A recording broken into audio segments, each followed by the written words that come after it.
দল আজকে আমাকে এই জায়গা দিয়েছে। আমাদের সর্বোচ্চ নেতৃত্ব মাননীয়া মুখ্যমন্ত্রী মমতা বন্দ্যোপাধ্যায়, আমার নেতা শ্রী অভিষেক বন্দ্যোপাধ্যায় আজকে আমাকে এই জায়গাটা করে দিয়েছে।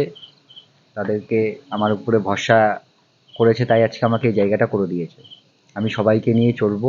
আর আমার চাকদা লোকালের নেতা মাননীয় শ্রী শুভঙ্কর সিংহ যিশুদা, রাজ্যের যুব তৃণমূল কংগ্রেসের ভাইস প্রেসিডেন্ট, তাকে অসংখ্য ধন্যবাদ আজকে আমাকে এই জায়গাটা, এই পজিশনটা করিয়ে দেওয়ার জন্য। বিরোধী কে? বঙ্কিম ঘোষকে নিয়ে আমরা এত ভাবি না। উনি চাকদার হয়ে কোনো কাজ করেছে? আজকে কতগুলো বছর হয়ে গেল, ওই জলের মধ্যে উনি সাঁতানো কাটবে, কোনো কাজের কাজ কোনো কিছুই হবে না।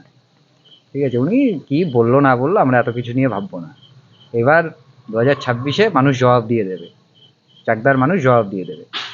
তো সবাই একসাথে একত্রিত হয়ে কাজ করলে পরে আমরা আগামী দিনটা তৃণমূলের ঝড় একটা হবে চাকদা টাউন। কতটা আশাবাদী যে চাকদাই কেমন ফল পাবেন? চাকদায় জিতে রয়েছে। মানুষ যে ভুলগুলো করেছে বুঝতে পেরেছে। তারা তো কোনো কাজ করেনি, বিজেপি সরকার কোনো কাজ করেনি। যা কাজ হয় আমাদের তৃণমূলের সরকারই করছে। মুখ্যমন্ত্রী এতগুলো প্রকল্প মানুষকে পৌঁছে দিয়েছে ঘরে ঘরে, আর কি কাজ করার থাকে? মানুষ জবাব দেবে এবার, বিজেপিকে চাকদা থেকে সরিয়ে দেবে। বিজেপি বলে কোনো কিছু থাকবে না চাকদায়।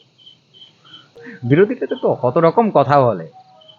কেউ কেউ বিরোধী আছে না, দিলীপ ঘোষ এরকম বলতো গরুর দুধে সোনা পাওয়া যায়, ওরা তো কত রকম কথাই বলে। তো ওদের কথা আমরা ভাবি না। আমার নাম Saheb Ghosh, Chakdah town vice president, Trinamool যুব কংগ্রেস।